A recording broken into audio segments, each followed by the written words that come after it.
13 ቤተሰብ የራሴን ስራ ሰራለሁ አልহামዱሊላህ ረብል ዓለሚን ውዱ ያላት ስራ የማንም እንባ የሌላት ስራ ቀና ብለህ ትሄዳለህ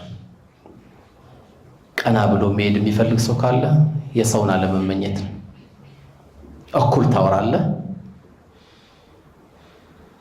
ምንም አይነት ምግብ በልተህ ይስማማሃል እንባ ከሌለብህ ያችን ስራ እንሰራለን ወደ ቻሪቲው እንዴት እንደምገባ አላቅም የሲርለናን በተለያየ መልኩ ተሰማላችሁ የተለያዩ ነገሮች አሉ እኔ ለምንድን ነው ሴቶች ላይ መስራት ያስፈልገው የቲሞች ላይ መስራት ያስፈልገው ለምንድን ነው የሚለው እሱ ራሱ አንድ ሰዓት ይፈልጋል ማታ መናና እቺ ተዋት የመጣው ልጅ ዛሬ አንዳንድ ነገሮችን ሼር አድርጋችሁ ነበር አሁን ዋና ጥያቄ ምንድነው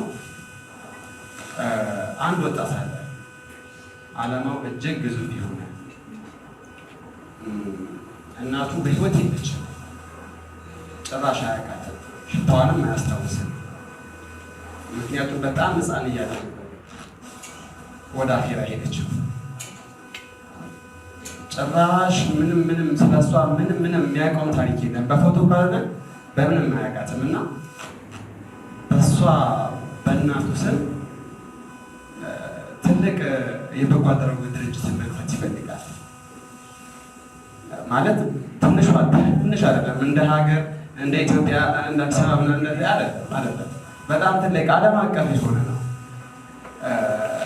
ያን ስራ ለመስራት ደግሞ መንገዱን ጀምሮታል ብዙ መስዋዕትነት ከፍለው ብዙ ቦታዎችን ሄዷል አሁን ላይ ግን የሚጠይቀው ጥያቄ ምንድነው ያንን ጉዳይ ለማሳካት ምን ማድረግ አለበት እንዴት መሄድ አለበት ከአላህ ጋር ያለው ኮንታክት እንዴት መሆን አለበት እነዚህ ነገሮች ቢመለሱለት ይሄ ልጅ ካሰበበት ቦታ ይደርሳል ተስፋ አደርጋለሁ አይ ቲንክ በጣም ይረዳኛል የሚለው ጥያቄ መልስ አገኛለሁ ብዬ ተስፋ አደርጋለሁ ኡስታዝ ይሄ ጥያቄ ዛሬ ያ የወንድማችን በጎ አድራጎት ድርጅት ለመክፈት እንደሚፈልግና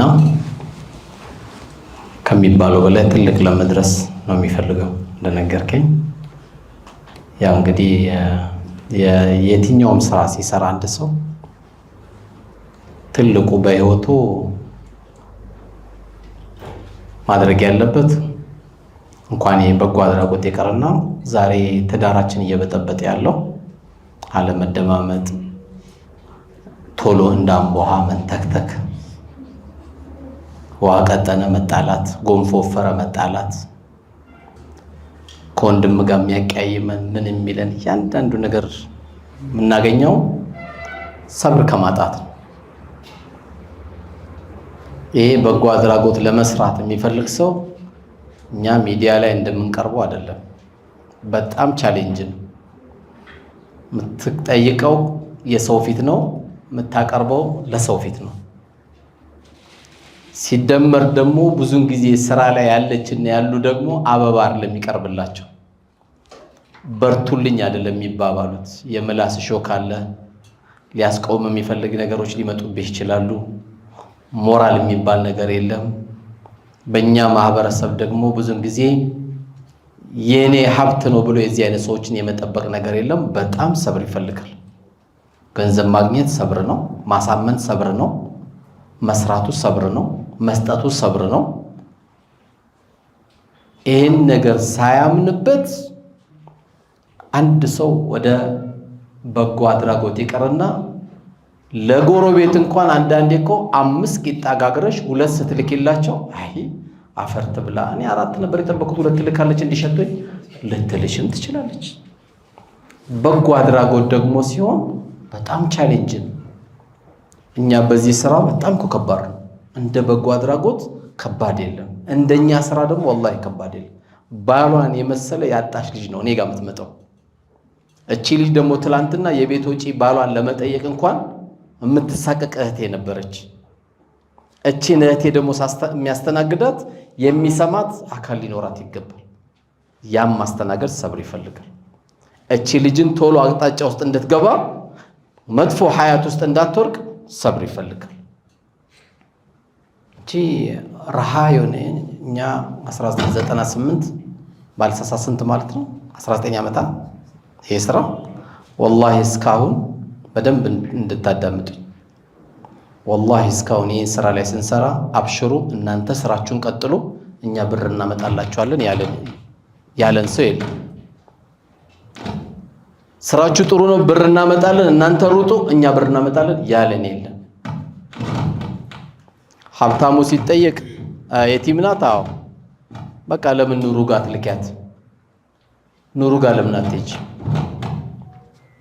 ግን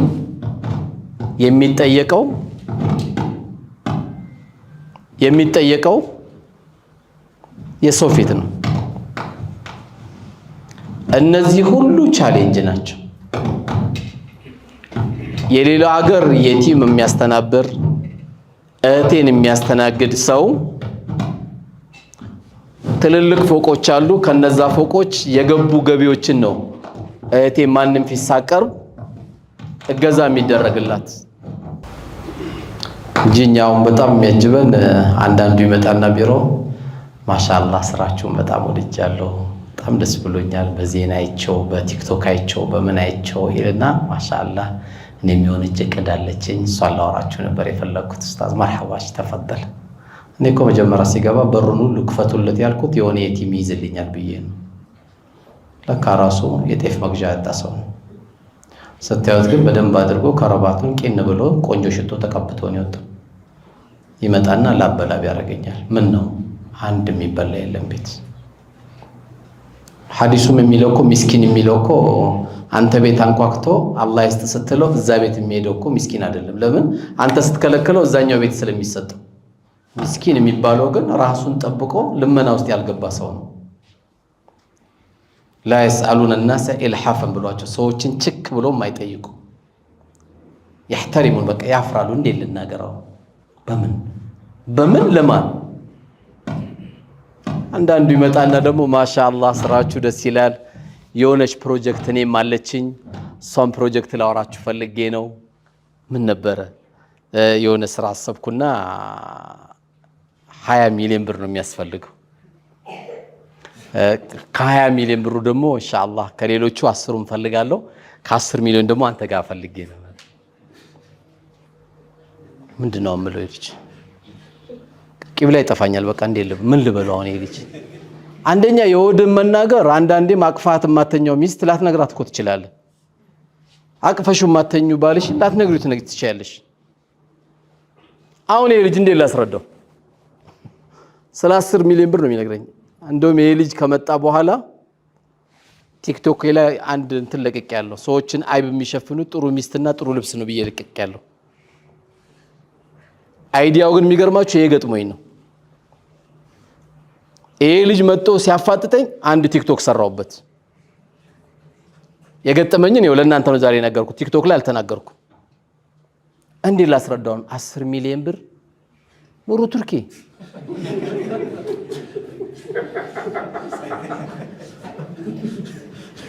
በጣም ከባድ ነው።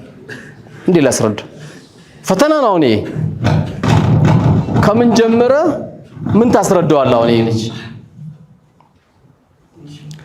ኸይር ኢንሻአላህ እንግዲህ አብሽር አላህ መቼም የሰጠን ጊዜ ደግሞ እናስታውሳለን። እኛም የሆነ ፕሮጀክት አለን። ፕሮጀክቱ ሲሳካ ኢንሻአላህ እንደውልልሃለን። አሁን ምንም ማድረግ ስለማንችል ትንሽ ጊዜ ደግሞ ሰብር አድርግ ዱዓ ጥሩ ነው ብዬ ሽል ልሙት ምንም ታረጋት አትችልም። አይኔ እኮ ማለት ኑሩ ቱርኪ ወላሂ እኮ ወላሂ العظيم እያልክ እስከ ስንት ሰዓት ታስረዳዋለህ? አሁን ሰብር አድርገህ ቀጥል በለው። በትንሹ ጀምር በለው። ሁሉም ከትልልቁ መጀመር ይፈልጋልና ከትንሽ ነው መጀመር ያለበት። ትንሽ ሱቅ ስከፍት ያደግስ ትዳር ራሱ የሚያምረው እኮ እኔ ላገባሽ ነው G+2 አለኝ ቆንጆ መኪና አለኝ ስትላት ትዳሩ ቶሎ አይጣፍጥም። ይሄ ማለት ደግሞ ቤቱን ሽጦ እያልኩ አይደለም። ቻሌንጅ አብረህ ስታያት ማንነቷን ታያታለህ፣ ማንነትን ታያታለህ። ነገሮች በተሟሉበት የሚገባበትና አብረው አላህ Subhanahu Wa Ta'ala ከትላንትናው ዛሬ ከዛሬ አመቱ የዛሬ ዓመት እየተሻለ ሲሄድ የበለጠ ጥፍጥና ይኖረዋል። ስለዚህ በጎ አድራጎት ድርጅት ላይ ለመሳተፍ ኸይር ነገር ፍቃድ አይፈልግም። ኸይርነታችን ለመጀመር ከቤተሰብ እንጀምር። ከቤተሰብ ነው የሚጀምረው። ማንኛውም ነገር ከቤታችን የጀመርናቸው ነገሮች ይቀጥላሉ። መስጠት ካሁኑ መልመድ ያስፈልጋል። መስጠት ከእህት፣ ከእናት፣ ከሚስት በአንተ ስር ያሉ ቤተሰቦች ካሉ ነፃ ነው ማድረግ ያለብህ። ከዚህ ነው መጀመር ያለብህ። የ600 ብር ጥብስ እየበላ ማታ ስትገባ እነሱ ደግሞ ስታያቸው በድንች ሲሯሯጡ የምታያቸው ከሆነ ገና ነው፣ በጎ አድራጎት ስራ አልጀመርክም። ከቤተሰብ ነው የሚጀምረው። ከቤት የምንጀምራቸው ነገሮች በጣም አስተዋጽኦ አላቸው። ትልቅ የምንለወጥበት ነገር ነው። ስለዚህ ይሄን የጠየቀው ወንድሜ አላህ ያድርስ፣ ካሰብከው በላይ እንዲያደርስ ምኞቴ ነው። ግን በምትንቀሳቀስበት ጊዜ ሰብር በደንብ ይፈልጋል። ብዙ ፈተናዎች ስላሉት ያለ ፈተና ደግሞ ምንም አይጣፍጥም። ጀነትን ስለሚያውቁት ፍልስጤሞች ጀነት ውስጣቸው ስለገባ እናቱን ቀብሮ ሚስቱን ቀብሮ 5 ልጆችን ቀብሮ ምናምን ምን እንደሚለው አልሐምዱሊላህ። ለምን ሰው ሲሞት ኢና ሊላሂ ወኢና ኢለይሂ ራጂዑን አይደለም? አልሐምዱሊላህ ያለው ምንድነው? በእነዚህ ቤተሰቦቼ ማጣት አላህን አላማረም የሱ ዕቃ ናቸው ብሎ። ስለዚህ ያን ፊት ለፊት አድርገን ካልሰራን አሁን እዚህ ያለው ኃይል እኮ ወላሂ ሁሌ ብንገናኝ ከነዚህ እህቶቼ ከነዚህ ወንድሞቼ ብንገናኝ ለዚች ሀገር እኮ ወላሂ ታሪክ እንሰራለን። ትንንሾች ናቸው እኮ በታሪክ ስናየው ትንሾች ናቸው እኮ አሸንፈው እስልምናን የበላይ ያደረጉት። ከም ሚን ፊአቲን ቀሊለቲን ገለበት ፊአተን ከሲረተን ቢኢዝኒላህ። ትንሽ ናቸው ብዙዎችን ያሸንፋሉ። ለምን? አላህን ስለሚይዙ። አሁን ይሄ ሁሉ ሰው ወላሂ ለውጥ መለወጥ ይችላል። ዝም ብለን ብቻ ቢሮ ስንገባ የስነ ምግባር መገለጫዎች ብሎ መለጠፉ አይለውጠንም። የስነ ምግባር መገለጫ እስልምና ነው። ቢሮ ስገባ ወንበር ላይ እንድትከረከር አልፈቀደልህም። ዝም ብሎም በ30 ደሞዝ ተቀብሎም ሽል ማለት ይሄም አልፈቀደልህም። ሰርቻለሁ አልሰራም ከማን ጋር? ከአላህ ጋር። ያንተ ስራ አስኪያጅ አላህ ነው። ከዚህ ነው መጀመር ያለብህ። ይሄ ሁሉ ሰው ዛሬ በሰማው አንዷን እንኳን ካስተላለፈ ከሰራበት ትልቅ ነገር ነው የምንለወጠው። እኔ የችግሩ አካል ነን ብለን እኔ ነኝ በጎ አድራጎት ካላለን ወላሂ ከባድ ነው እኮ። ቀድም አንድ ልጅ ደወለልኝ። ያሲን አባቴ ታለ ከያሲን ጋር ነው አብሮ የመጣ ነው። ኑሩ አቤት እባክህ ነገ የሆነ ሀጃ አለብኝ የ70 ሺህ ብር በሬ ልክልሃለሁ ግን አለኝ በጣም ለባሰባቸው ሰዎች ስጥልኝ አለኝ። ወይ ጉድ ሰው እያልኩኝ ልክ ሸማ አህመድ አሚዲን ትዝ አሉኝ። አንድ ልጅ ደወለና ኡስታዝ አቤት ዘካ ለእንዲህ የሚባል ሰውዬ ከውል ሰጥ ነበር ይበቃለታል ሲላቸው እባክህ በአሁን ሰዓት የማይበቃለት የለም ዝም ብለህ ስጠው